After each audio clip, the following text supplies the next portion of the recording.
গণভোট ও সংসদ নির্বাচনে ৮১ ঘণ্টার জন্য যে কোনো ব্যক্তির নিজ এলাকার বাইরে অবস্থান নিষিদ্ধ করেছে নির্বাচন কমিশন। সোমবার ইসির সিনিয়র সহকারী সচিব মোহাম্মদ শহীদুল ইসলাম নিষেধাজ্ঞা বাস্তবায়নে সব জেলা প্রশাসক, পুলিশ সুপার ও পুলিশ কমিশনারদের নির্দেশনা পাঠিয়েছেন। এতে বলা হয়েছে, নির্বাচনী কার্যক্রমে সম্পৃক্ত ব্যক্তিরা, নির্বাচন কমিশনের অনুমতিপ্রাপ্ত ব্যক্তিরা এবং সংশ্লিষ্ট নির্বাচন এলাকার বাসিন্দা বা ভোটার ব্যতীত অন্য কোনো ব্যক্তি ভোট গ্রহণ শুরুর ৪৮ ঘণ্টা আগে থেকে ভোট গ্রহণ সমাপ্তির ২৪ ঘণ্টা পর অর্থাৎ ১০ ফেব্রুয়ারি ২০২৬ তারিখ সকাল ৭টা থেকে ১৩ ফেব্রুয়ারি বিকেল ৪:৩০ পর্যন্ত সংশ্লিষ্ট নির্বাচনী এলাকায় অবস্থান না করার বিষয়ে নির্বাচন কমিশন সিদ্ধান্ত দিয়েছে।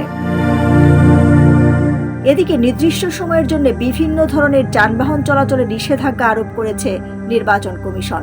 ৯ ফেব্রুয়ারি মধ্যরাত থেকে সারা দেশে মোটরসাইকেল চলাচলের উপর ৭২ ঘণ্টার নিষেধাজ্ঞা কার্যকর হতে যাচ্ছে। সড়ক পরিবহন ও মহাসড়ক বিভাগের উপসচিব আল আমিন মোহাম্মদ নুরুল ইসলামের সই করা এক প্রজ্ঞাপনে বলা হয়, এই বিধিনিষেধ ১০ ফেব্রুয়ারি রাত ১২টা থেকে শুরু হয়ে আগামী ১৩ ফেব্রুয়ারি মধ্যরাত পর্যন্ত বলবৎ থাকবে।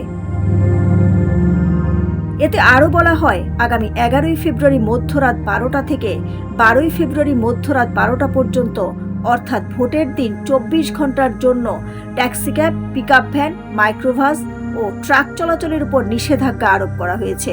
এই বিধিনিষেধের ফলে নির্বাচনের সময় সাধারণ যানবাহনের যাতায়াত নিয়ন্ত্রিত থাকবে, তবে জরুরি সেবার আওতাভুক্ত যানবাহনগুলো এই নিষেধাজ্ঞার বাইরে থাকবে বলে জানানো হয়েছে। ১২ ফেব্রুয়ারি বৃহস্পতিবার গণভোট ও সংসদ নির্বাচন অনুষ্ঠিত হবে।